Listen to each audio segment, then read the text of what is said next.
I'd like to thank today's sponsor, War Thunder. It's an incredible game that we've been enjoying recently, as it's one of the most comprehensive vehicle combat games ever made, and certainly one of the most in-depth we've ever played.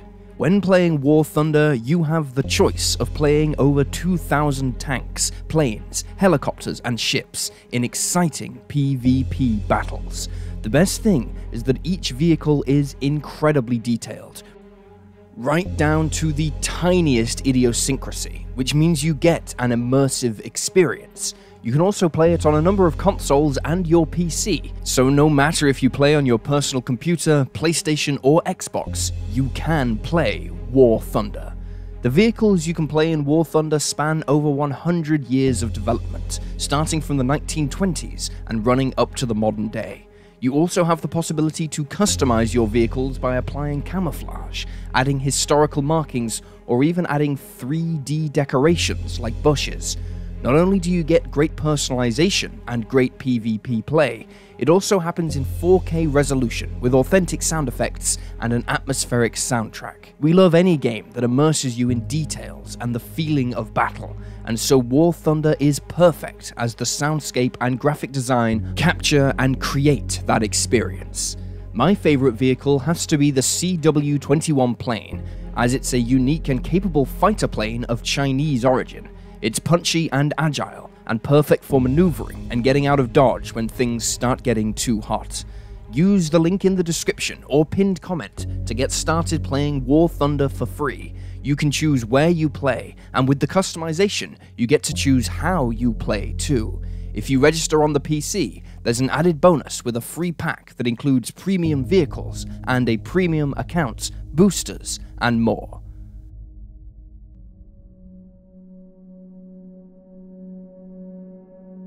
Part of the larger Sioux tribe, the Lakota are one of the oldest tribes of Native Americans who, for much of their history, lived a nomadic life, roaming lands which now carry the names of North and South Dakota, Nebraska, Montana, Wyoming, and Minnesota. Using hunting skills passed down from generation to generation, they lived off the land and, in particular, off the herds of buffalo that existed in abundance on the plains.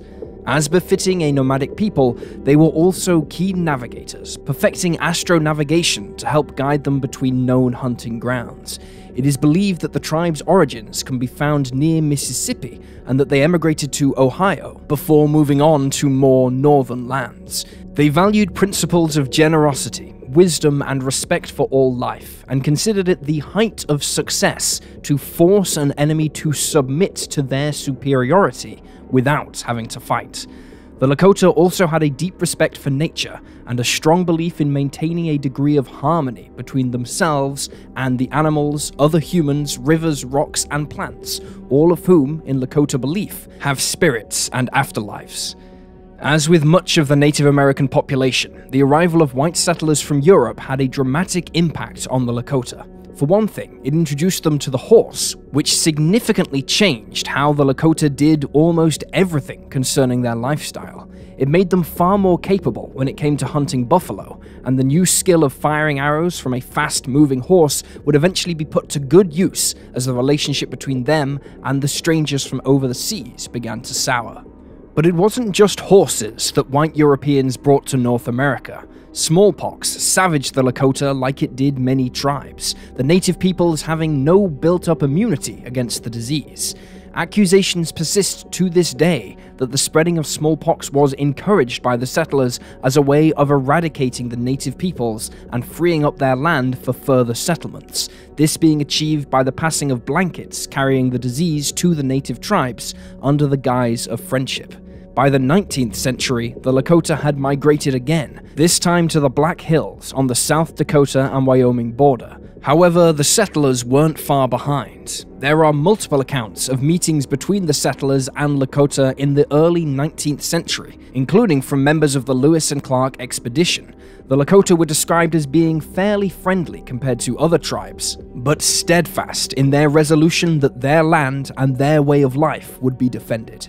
This mattered little to the US government, and in the years that followed, more and more passages were made through the lands settled by the Lakota and others, leading to the establishment of the Oregon Trail. This was a 2,170-mile east-to-west large-wheeled wagon route that connected the Missouri River to the valleys in Oregon. Construction of the trail began in 1811, primarily by fur trappers who wished to hunt the fertile grounds, but over time it expanded to allow passage for settlers looking to make their fortune on the burgeoning west coast of the United States, and in particular, the search for gold. Conflict inevitably broke out between the native peoples and the newcomers. In 1823, the Arikara found themselves at war with the settlers, who continued to violate their territorial borders.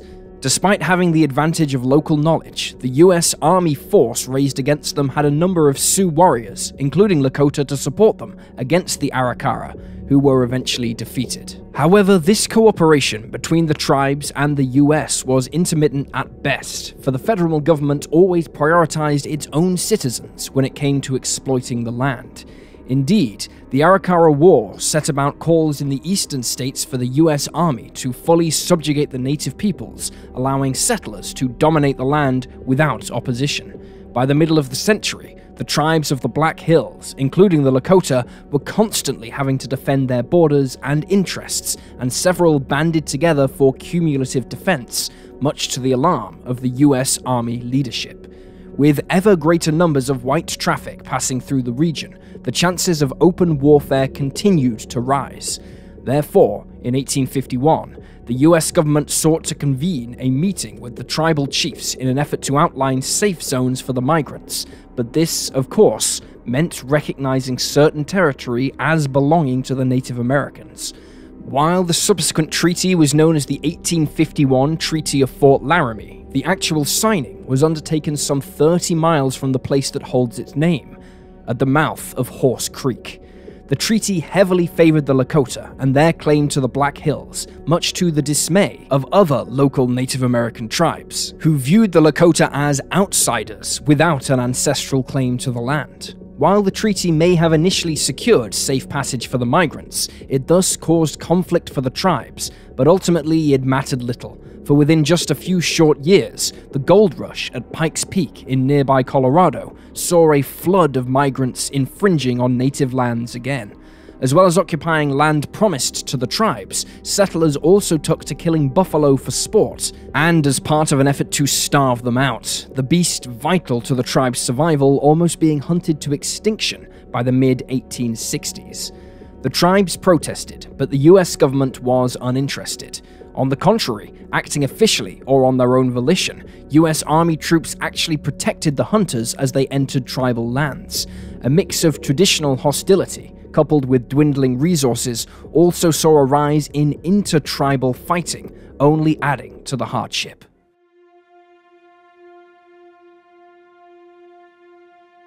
In 1862, gold was discovered in Bozeman, Montana. To speed up the journey time from the industrialized east to the new gold reserves, white immigrants began cutting a trail through the Black Hills and through Lakota territory. Lacking any more faith in the treaty, the Lakota, under the leader Red Cloud, began openly attacking the wagon trains violating their lands, although it should be noted that much of the violated land was in fact promised to the Crow tribe, but had recently been conquered by the Lakota during intertribal fighting. In 1866, in order to avoid further bloodshed, the US government began making diplomatic inroads to the Lakota, for them to agree to allow the wagons through unmolested. Red Cloud was open to negotiation, until, that is, he learned that the US Army was already building forts along the trail to Bozeman, and sensing treachery, he elected to fight instead. Remembered now as Red Cloud's War, open hostilities soon began, with sporadic attacks being undertaken by a confederation of Lakota, Cheyenne, and Arapaho warriors against the migrants and US Army outposts, who, following the old adage that the enemy of my enemy is my friend, were supported by Crow warriors looking to reclaim land. One fort under construction was Fort Kearney, and was manned and defended by a small contingent of US troops under the command of Captain William Fetterman, a veteran of the US Civil War, but who had relatively little experience battling Native American warriors. On the morning of December 21st, 1866, Red Cloud gathered a force of Cheyenne and Sioux warriors, whose number included the legendary warrior Crazy Horse, outside of the fort to attack a wood train passing through. Despite his unfamiliarity with frontier conditions and the methods of combat with the tribes, Fetterman responded with a unit numbering 80 men. But in proceeding outward, he ignored standing orders not to venture beyond Lodge Trail Ridge, which would put him and his men out of sight of the fort, and consequently leave them without the fort's support. Detecting a small band of Sioux warriors, Fetterman ordered his force to pursue them. He was unaware that this was part of a well-orchestrated trap being set against him, and by pursuing the warriors he was lured into an ambush. Fetterman and his 80-man unit found themselves facing down a combined force of some 2,000 Lakota and Cheyenne, and within just 20 minutes, they had been wiped out, their bodies stripped, scalped, and mutilated. It was the worst single defeat suffered by the US Army at the hands of the tribes up to that point. On the side of the US, there appeared little taste for achieving a military solution. War was proving costly, both in terms of lives and the economy, with Red Cloud's forces making excellent use of the local terrain to wage a classic guerrilla-style war and lay siege to US Army forts and migrant settlements along the trail. Peace envoys were thus sent to Red Cloud, Sitting Bull, and the other leaders of the tribes in the region, and together they carved out a new Treaty of Fort Laramie in 1868. The treaty brought an end to ongoing conflict over the Bozeman Trail and saw the dismantling of the forts, but again created great upheaval for the tribes and their way of life. Among the 17 articles laid out in the treaty, the Native Americans lost a great many rights. Firstly, they again saw their borders redrawn as the Sioux tribes found themselves now bottled into a federally recognized reservation. As such, the tribes lost their access to their established buffalo hunting grounds as the US pushed for them to adopt a more agricultural way of life. This, it was believed, would prevent competition between them and white settlers.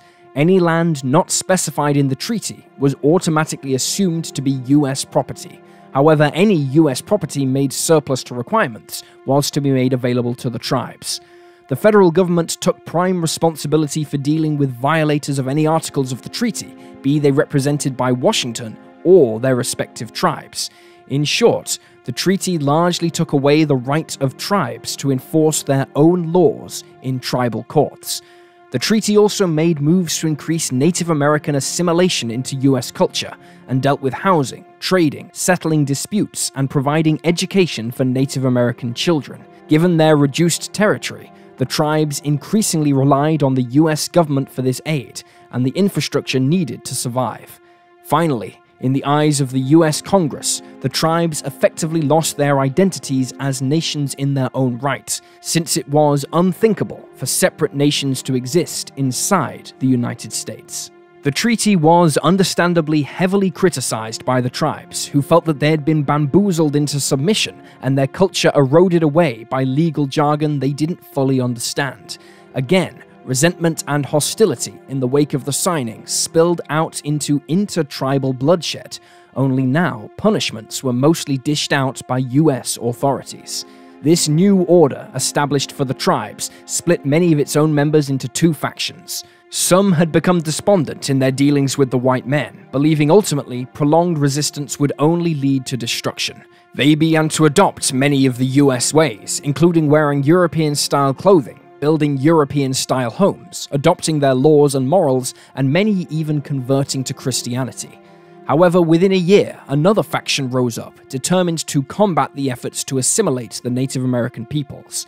The Ghost Dancers were a cult that formed in the wake of the treaty, who believed that by performing a certain spiritual dance, that the dead would eventually rise up and oust the invaders, restoring the land to how it had been before their arrival. To that end, the cult actually forbade conflict between the tribes and the white settlers who continued flooding westward. The movement largely died out soon after its inception, but very quickly it resurfaced in the late 1870s, as, once again, the US government began ignoring the articles of the treaty. The land given to the tribes in 1868 was deemed too valuable, and was gradually etched away, with tribal protests falling on deaf ears. By 1877, the Great Sioux Reservation had shrunk by almost 2/3, from 60 million acres down to 21.7 million, and this would fall even further in 1887, with the passing of the General Allotment Act, which left them with a measly 12.7 million acres. The environment amongst the tribes was ripe for the return of the ghost dancers. Born in 1856, Wovoka was the son of one of the original ghost dancers named Tavibo. Wovoka clung to his ancestral claims to the land, but having worked with Christians in his youth, he adopted similar beliefs in God and Jesus. During a solar eclipse on January 1st, 1889, he claimed he was sent a vision in which he died and his soul ascended into heaven where he spoke with God. According to Wovoka, in the vision, he was instructed by God to teach a new dance and spread a message that in 1891, God was going to return the land to the way it once was by burying the settlers under 30 feet of soil. He also claimed that God had told him that their dead ancestors would rise from the grave and join them to help reclaim the land. To that end, Wovoka was portrayed amongst the practitioners of the ghost dance as an almost Messiah-like figure, Jesus Christ born into a Native American body. This belief was only reinforced when Wovoka produced wounds on his hands and feet, akin to the miracle of stigmata, although it is generally agreed upon now that these wounds were self-inflicted. The followers of the ghost dance spread far and wide amongst the tribes of North America, in particular amongst the Lakota. Eventually, as a form of protection against the ongoing violence against them perpetuated by the US Army, the practitioners adopted so-called ghost shirts, garments that displayed symbols on them which they believed would protect them from harm. However, these shirts and the practice at large was being interpreted in a very different way amongst some US officials.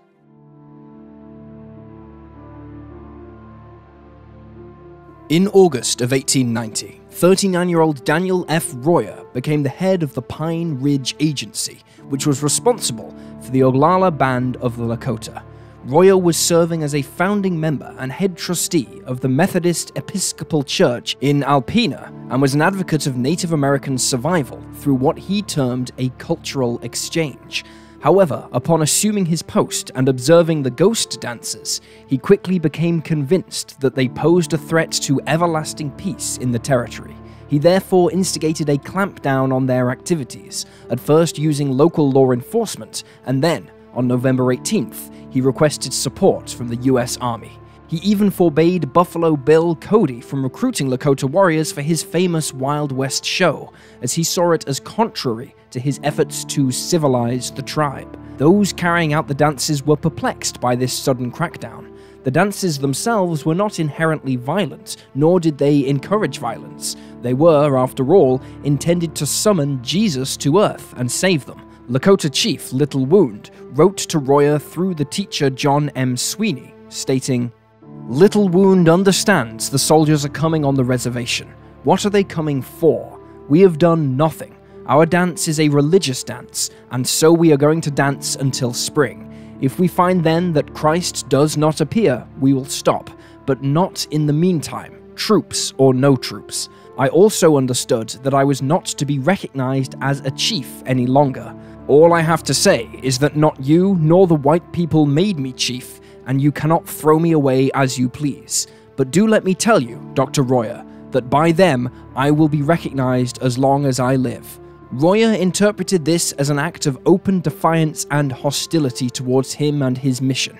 It was not helped that Sweeney added his own description in the letter that only reinforced Royer's concerns. Describing Little Wound, he added, "He is a very obstinate man of ungovernable temper, and he is carried away with the dance craze, seeming to believe firmly the absurd doctrines which are preached at these dances. The dancers are those that did not sign the Indian Bill, and in fact they seem to always be in some trouble. They are continually finding fault with the agent, the government, and everything pertaining to civilization. It is a positive fact that the Indian dancers are well armed and have plenty of ammunition, and my opinion is that they have been preparing for trouble for some time. Indians who I have talked to have told me that they would all fight if it became necessary, and that they seem to think that the Great Spirit will assist them so that they can easily overcome the white man." Having called for army support, Roya's superiors immediately began demanding updates on what seemed to be a deteriorating situation. Roya sent numerous telegrams and reports regarding the situation, his calm nature being completely overwhelmed by the perceived hostility he was facing, and as such his reports were rather alarmist in tone, resulting in larger numbers of troops being deployed to quash a perceived imminent uprising. One claim was that it was the largest US Army troop deployment since the American Civil War. The Lakota sensed Roya's weakness and would give him the unflattering name of young man afraid of Indians, and this was certainly true. By late November of 1980, he had largely barricaded himself in his office, believing the world around him was conspiring his demise. Roya put together a list of notable dancers and demanded that the army arrest them and clamp down on the practice altogether. Residing near the Standing Rock Agency was perhaps the most famous Lakota in the form of Sitting Bull. A gifted and popular leader, he had led the Lakota and Northern Cheyenne to their most celebrated victory against the US Army, when on June 25, 1876, they destroyed a force of over 300 US troops led by General George A. Custer at the Battle of Little Bighorn.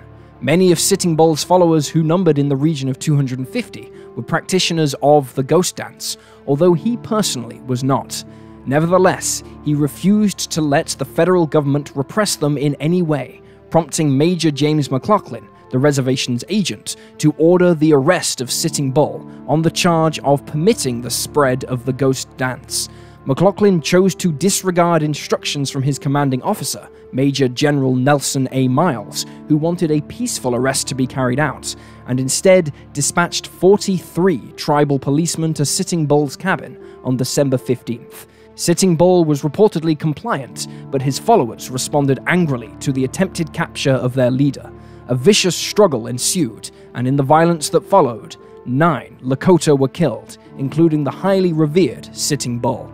The reservation was now a powder keg, as fear and anger in the wake of Sitting Bull's death gripped the Lakota. Oglala Chief Red Cloud met with federal negotiators at Pine Ridge in the hope of preserving Lakota traditions without bloodshed, aiming to appease both the ghost dancers and the concerns of those like Roya. Others, however, were not so convinced of a peaceful solution, and thousands of Lakota began relocating to the South Dakota Badlands, where they fortified their positions in anticipation of an assault by the US Army. Leading the Mini-Konju Lakota was Chief Sitanka. Known rather derogatively to the US authorities as Bigfoot, Sitanka had nonetheless become a respected leader of the Lakota, being a courageous warrior, a gifted tactician, and a shrewd negotiator. Following Red Cloud's war, his people had been forced to live on the Cheyenne River Reservation, where they tried to adapt to their new way of life as farmers. It had been a difficult transition, and as food and supplies grew scarce, he allowed many of his people to undertake the ghost dance, although he himself, like Sitting Bull, is not known to have engaged in the practice.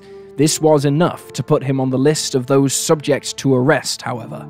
After Sitting Bull's death, Sitanka decided to have his people travel to Pine Ridge to join Red Cloud.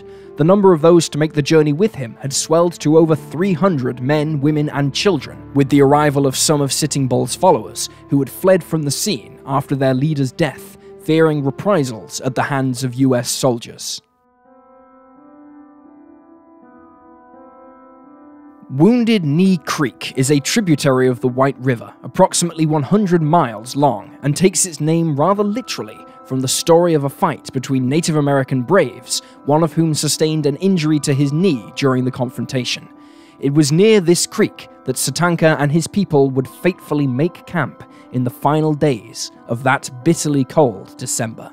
On December 28, 1890, advanced scouts of the US Army's 7th Cavalry, under the command of Colonel James W. Forsyth, spotted the camp. The 7th Cavalry was not just another unit of the Army. It had a legacy when it came to its dealings with the Lakota, for it was the 7th Cavalry that had followed General Custer into battle less than 15 years prior, when he made his famous last stand against Sitting Bull.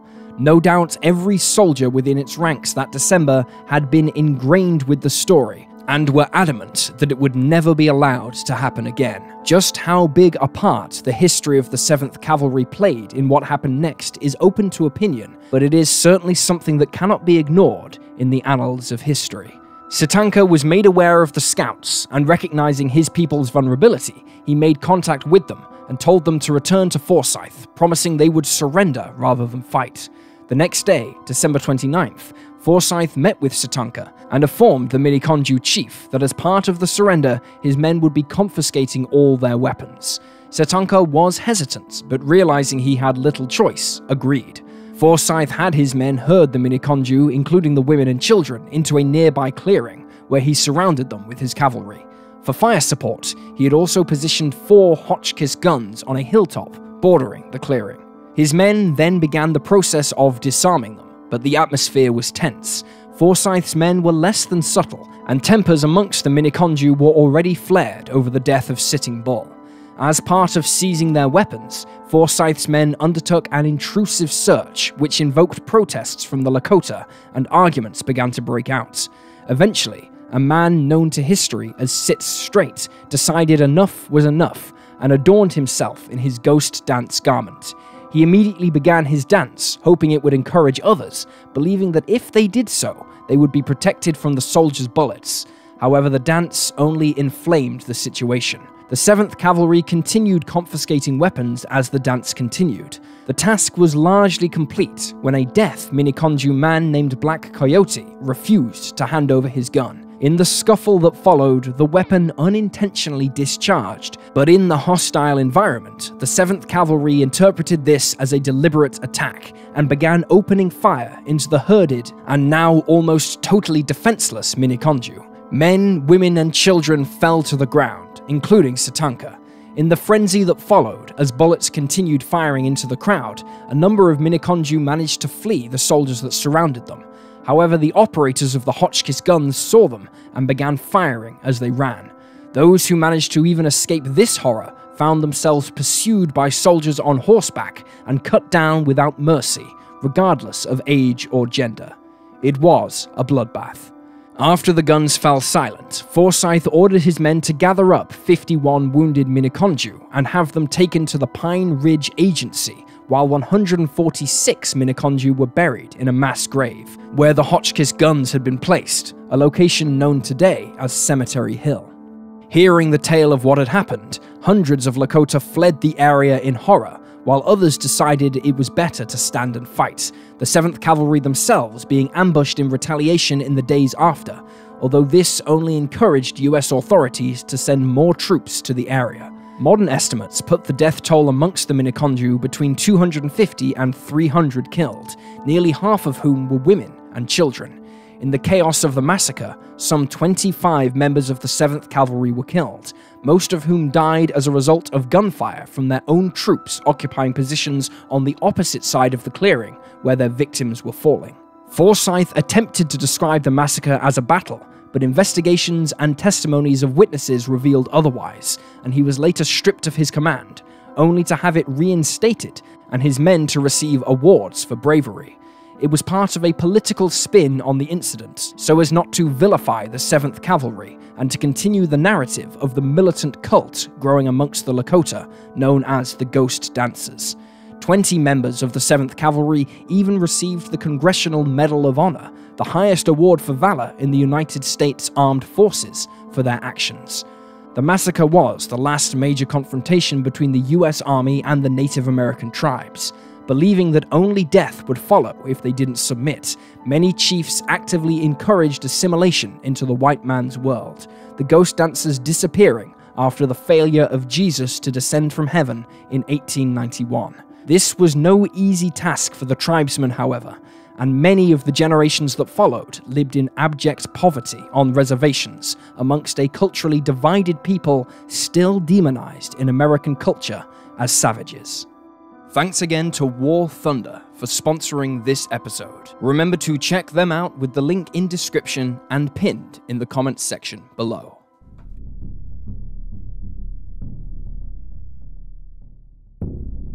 Formed in July of 1986 by Russell Means, Dennis Banks, and other Native American leaders in Minneapolis, Minnesota, the American Indian Movement, or AIM, was a militant political and civil rights organization initially founded to address systematic issues of poverty, discrimination, and police brutality against Native Americans. Very quickly, however, its focus was expanded to cover historical injustices laid out against Native American tribes, in particular the violations of treaties by the US federal government, as had happened to the Lakota amongst many others in the decades leading up to the massacre.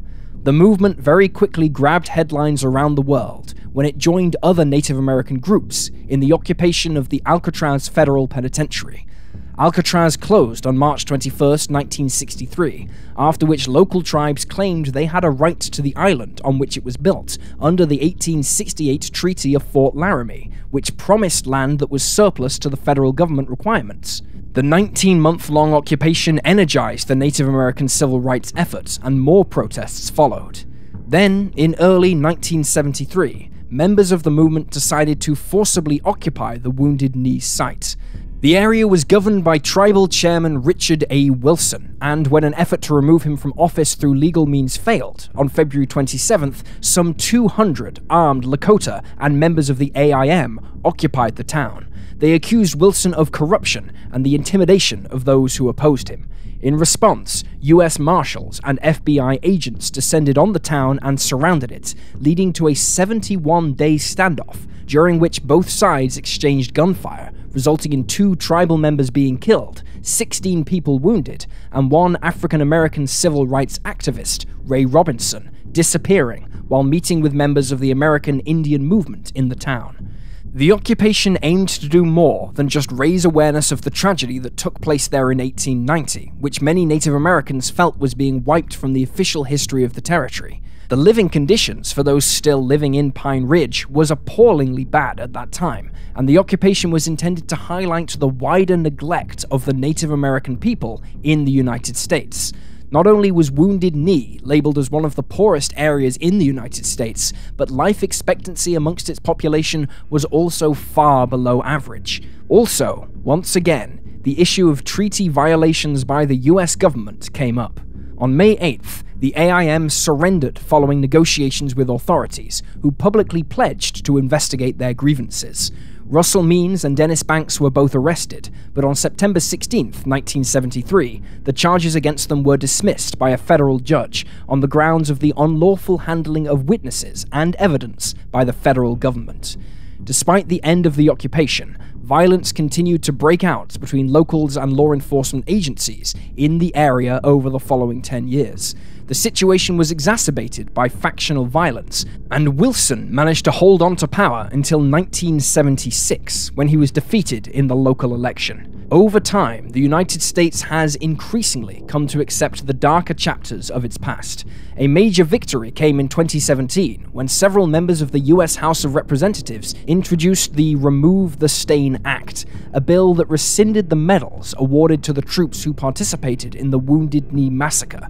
This measure being co-sponsored by Rep. Deb Haaland, one of the first American Indian women to serve in Congress. Nevertheless, the battle for equality, representation, and respect of Native American traditions continues on, meaning the wounds of the past are yet to be fully healed.